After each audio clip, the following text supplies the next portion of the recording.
Hello everyone, this is your friend Aditya Vikram and I'm an aeronautical engineer, also an aviation enthusiast. Through this channel, I would love to enhance everyone's knowledge in the field of aviation and help grow a community for all AV geeks, students, pilots, engineers, and various other professionals in the field of aero. My aim is to fly towards a better destination and wish you all a very safe flight with a bright smile. Welcome aboard, my friends. So, in this first video of mine, which I'm uploading today, I would like to have a basic or decent kind of video or a conversation, you may say. So let's start and begin with this. As a kid, we always wonder, whenever we look up in the sky, what's that big heavy machine flying towards us? And the first question that comes in our mind is this aeroplane or is this helicopter? Right.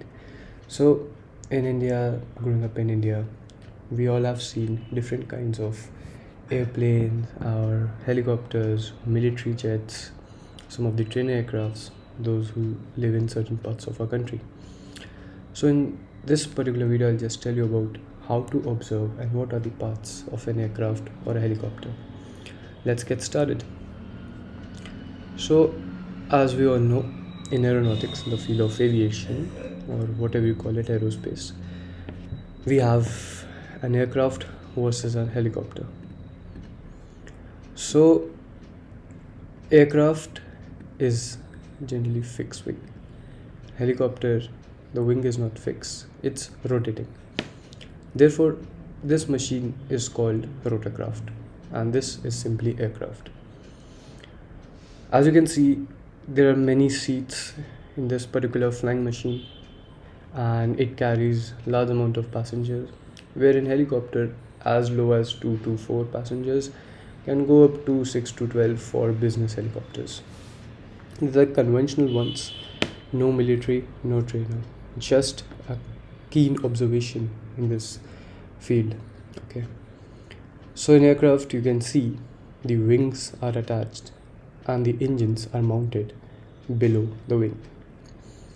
Then this entire section is called fuselage, from here to here, which mounts all these important cargo, passengers, and houses some of the avionics and airborne stores.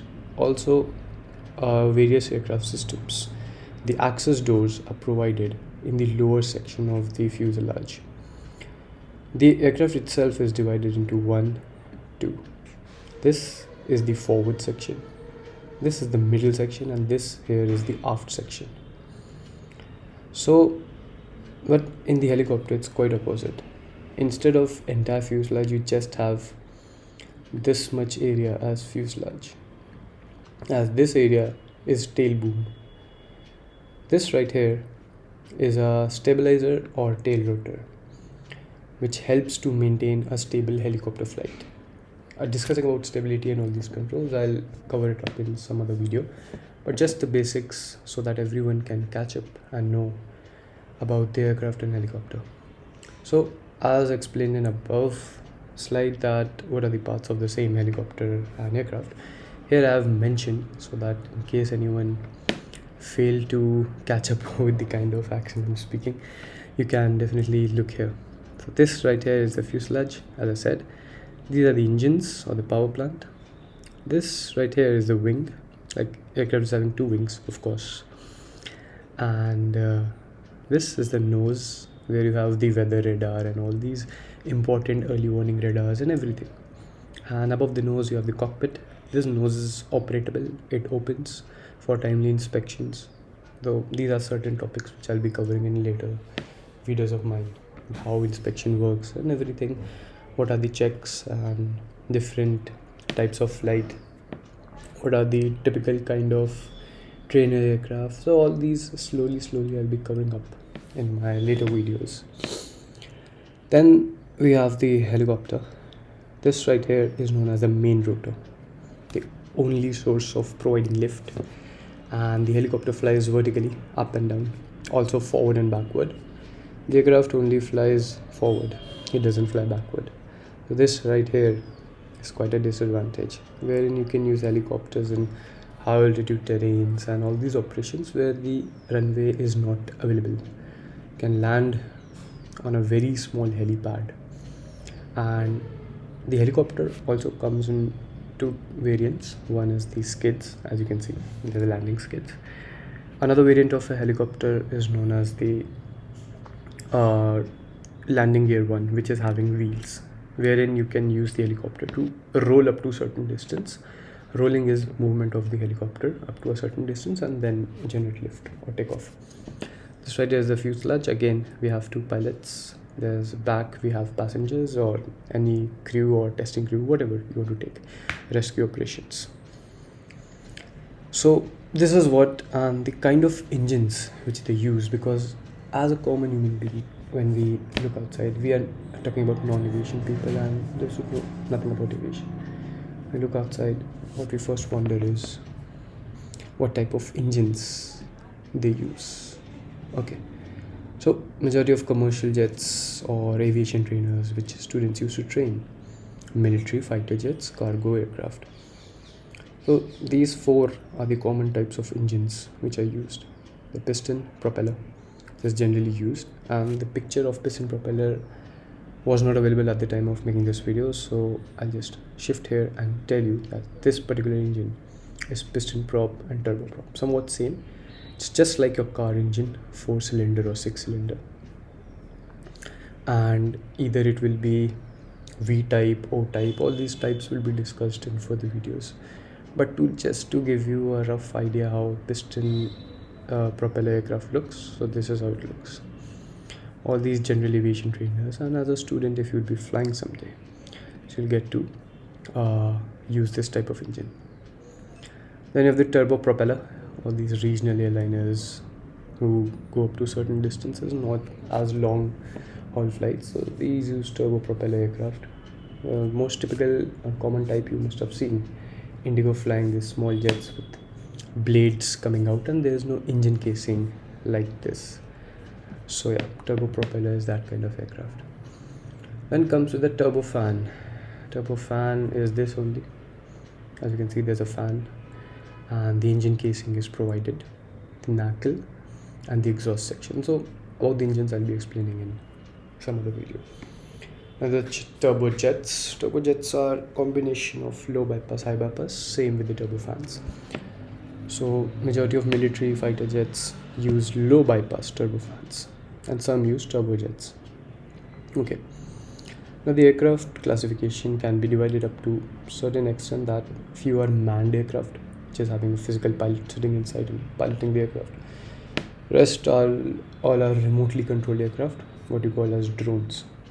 Everyone these days are fond of drones and how drones operate and what are the uses and what are the fields in which I can invest myself in making a drone or flying a drone. So about these videos I'll be covering later on. So helicopters or rotorcrafts, be it single engine or twin engine, they all have this turbo shaft. So these all turbo. The word turbo itself means it's a turbine driven. Okay, and let's not just jump into too much technical data right here, but we have the turbofan, jet, propeller, piston prop. 4 types are commonly used in the fixed wing aircraft. Fixed wing means having wings on both the sides. Yes, there's no just one wing, except it's a fighter or any such aircraft meant for high aerobatic flight or sustaining high Gs. So these technical terms I'll be explaining through video shorts, or just make a complete video of 5 to 6 minutes wherein you can note down these data and go ahead in your field. So the type of engines, like I've already mentioned, here are the pictures. This is how turbojet looks. This is a turboprop, like I said. The one you have seen, a small ATR aircraft, ATR 72, 600 or 400, whichever type you have seen, be it Alliance Air, Indigo, even Jet Airways used to have. SpiceJet's Q400 Bombardier also used turboprop. So in case you're still not able to imagine how turboprop looks, so I'll just show you how the turboprop engine looks. So this is how the turboprop looks. Okay, most commonly used in regional carriage of passengers. So yeah, the main purpose of making this video was an introductory to all my AV community and family. I know most of the things you must be knowing, but just to give a start, and I'm open up with all the comments. So please let me know what type of videos you would like to have, be it more aviation related or any other facts related to aviation knowledge. I'll be again posting 2 to 3 videos based on just what are the career aspects of being in aviation rather than just being a pilot, because many people think if they cannot be a pilot they cannot contribute to this field. But I'll let you know what are the types and how you can do it. So I'll just say thank you for watching. Like, subscribe and share, or like, share and subscribe, how you say it. This is your friend Adi, and I'll see you again in another video.